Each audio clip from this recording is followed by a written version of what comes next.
when you think of like religions, the main tenets of like the main religions, so like Christianity, Judaism, and Islam, like they say, they all have the same core values. Be kind. Yeah. So it's like if we take those same core values, which I believe are generally aligned with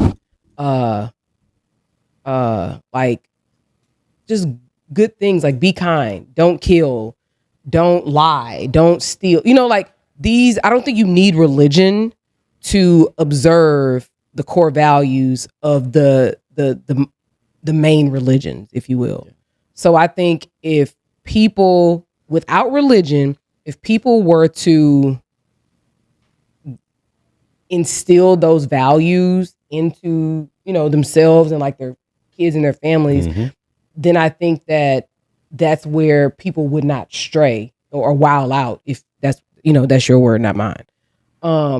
So I don't necessarily believe that you have to be religious to be a good person. I think if everyone was religious to some extent, or I do agree the three or the four main. What's the fourth? It's one of the Indian religions, Hindu. I think. Oh, okay. So the four main religions do have and share a lot of the same core values. I personally feel like people were really religious and abiding by those core values until they realize that the people who run the world don't. And the people that run the religions. Yeah, people that run the religions don't, and the people who run the world don't. And it's like, okay, you are literally a servant to a person and or group of people who are using the religion against you. And that's where people start to, deviate from the religion and say, you know what, forget it, which is upsetting because, again, they do really stand to make you a better person. But are you a better person? Because you can't fight fire with air. It's just going to make the fire grow. Sometimes you got to fight fire with fire. And when you fight fire with fire, that means you might have to go a little bit off track from what you typically believe in. But maybe that is also stated in them too, in those books. Going to war against evil. I have zero clue how it works. I'm just saying.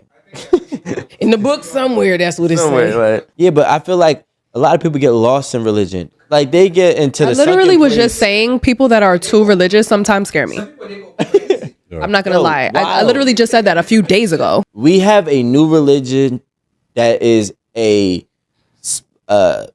guess like an addition to a core religion every 100 to 200 years, right?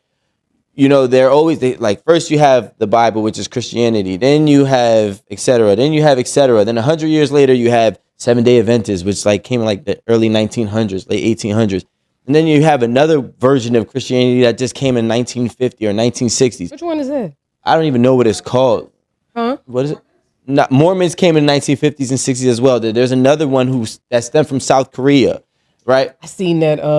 Yeah. It's a woman. God is a woman, right? And it's like every 50 to 100 years, and this is just estimate, we have another version of this religion, right? So there is no real grounding because nobody can, I don't want to say nobody, but people can't interpret or really, translate these books into actual logic and core values.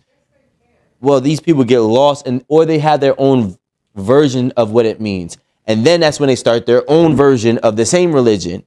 And then I don't know if we're going further away or we're going closer to, but what I do know is that people are getting lost by the decades, like more and more lost. Can I respond to that? I think that and you actually already said this. I think the reason why that happens is because the leadership of these movements and these religions, they use it to control people, to take advantage of people, to, have indiscretions with young girls and women and, all kinds of stuff to take people's money. Like that's the problem. Like a lot. And I think that's the reason why a lot of people have turned away from certain religions is because of the bad actors. Like you find out your pastor, browbeat.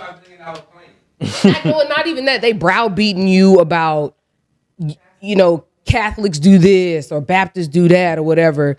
But you turn around and you got 3 outside kids. You know what I mean? Or whatever. Or you turn around and all of them. your church is not serving the community that it sits in. But the pastor rolling around in not a regular luxury vehicle, Rolls Royce, super luxury vehicle, the $300,000-$400,000 vehicle. You know what I'm saying? And I'm not against the pastor having his own. I ain't gonna say pastor, but the leader having their own career or business venture or whatever, and they can make money off of that. But when you are in a community and you're taking in tithes and offering, you're taking in resources from that community, but that community cannot turn to you for resources, that is a problem. And I think that is one of the biggest reasons why people, again, turn away from religion, because they're not practicing what they preach. I'll give a perfect example. There's a church in Houston. It's called St. John's. And before I moved away, that was a church I was going to. And the reason why I decided to go there was because I literally could see every day, because I used to pass the church to go to work. Every day, I could see them outside doing something for the community. It's downtown. So they're feeding people. They built a big apartment complex. They're housing people. They are, people may not be comfortable with it, but there would be homeless people coming into church. It might be a nigga sitting next to you that smell like the trash can, but the church was his place of refuge, and they weren't turning people away. And that was the biggest thing that I really liked about that church, was that it served the community that it was in. Yeah. And the pastor could be doing anything. He might have 7 kids on the outside or whatever, but my biggest thing is that you can't continue to take. Yeah. You taking tithes and offering, but what are you giving? And giving out crumbs. Yeah, if I go to this church and my lights are about to get cut off, and I've been faithfully giving to this church, and you can't let me hold something for a light bill, it's a problem. These non-profit organizations be so profitable. Like, we should talk about that. Yes, I do believe that another reason that people turn away from religion, and I said this, it's the people who lead the religions, but the problem is this: you can't be a pastor every Sunday, you preaching against X, you preaching against Y, you preaching against Z, but you up there overweight. Gluttony is a sin. Mm-hmm. Yep. You can't tell me nothing when you sitting up here not following the rules that you're teaching. When it comes, of course, they are men and women, they're flesh. You know what I'm saying? And we're of the world. But when you take on that responsibility to lead a congregation, to lead a synagogue, to lead a Catholic church, you can't be out there wilding. Otherwise, you need to go work at UPS. Yep. You need to go be a lawyer. You need to go do something else and not be the head of a church, of a synagogue or whatever. I'm sorry, but you have a huge responsibility to your parishioners, to your members, or whatever you want to call it. And you can't take that lightly, because at the end of the day, if you're not operating according to what it is you're teaching and preaching, you're going to turn more people away than you bring in to your doors, to your religion. This is why I'm not that deep in religion. No, honestly, because pastors, honestly, I know people look up to them. They're supposed to do X, Y, and Z, but they are not God. They are human beings. They are human. They are human beings. And I understand that, people look up to them and, people expect them not to do X, Y, and Z. But the only person I talk to, you can't see them. Yeah. But the problem with that is, do not put yourself in a position such that people look up to you. That's the difference. Like, baby, Aaron Campbell can't be no pastor. Sorry. I'll be contradictful. I'm not willing to put myself in a position that I'm doling out what the word says, what God says, what we supposed to be doing, while I'm over here not doing it. What I look like. But the thing is, these people, or I'm overweight, because gluttony is a sin. But and the thing is, I was about to say, you real hard on that one. No. The reason why I bring that up is only because you have pastors 300 pounds. Have you ever been swallowed? swallow. No, but the only reason I say that is because people try to act like sins are not the same. All Yep. sins are equal. They pick and choose their sins. Exactly. Shit gets me mad. So it's like, no, you can't sit up here and tell the homosexuals in the church that there's something wrong with them, but you sitting up here eating fried chicken and turkey necks and cornbread, and you 300-400 pounds. No, a sin is a sin. I mean, I do agree. And you can't say that. What? How do you say gluttony? How did you say? Gluttony? Gluttony is I'm like, Gluten is I was like, wait, what did you say? I'm gluten free. And I done shot somebody. We the same. No, it is. I mean, technically, it is the same. But my thing is this: nobody. I don't say nobody, but people specifically in America are never taught to do the work themselves to find information. We're taught to sit in a classroom and we get the information told to us and we take it as word as bond. So then when you go to a church and this pastor could be, or this person of some type of leadership role could be preaching the wrong things. And we'll consume it because that's what we've been doing since the age of 4 or 5 years old. And we'll run with it. And it's literally causing chaos. But I look at it as controlled chaos because we don't see how detrimental it is to coming together, to uniting, detrimental to what happens if I told somebody right now the dating pool doesn't have piss in it, you're just not in the right religion.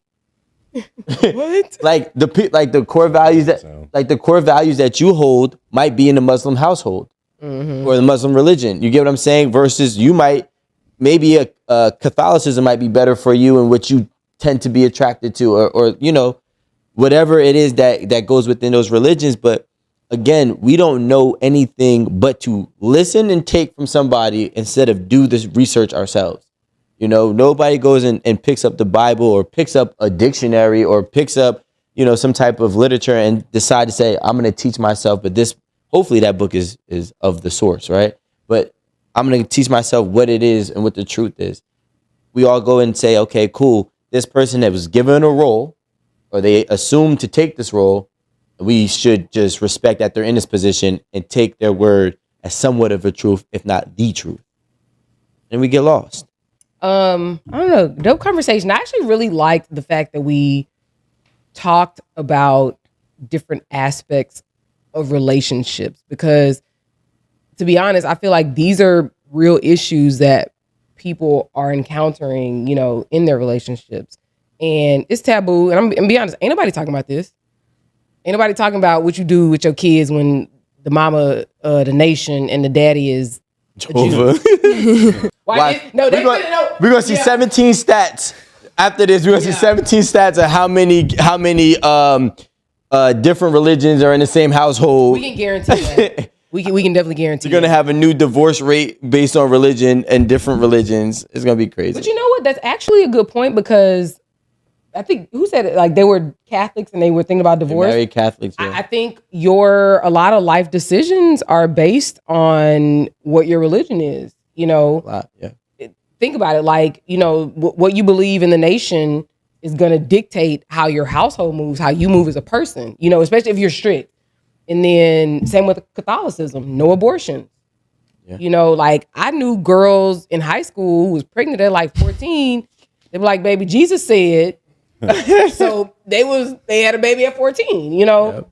So again, going back to Alan's initial statement, it drives so much of what we do, but sometimes in a bastardized way.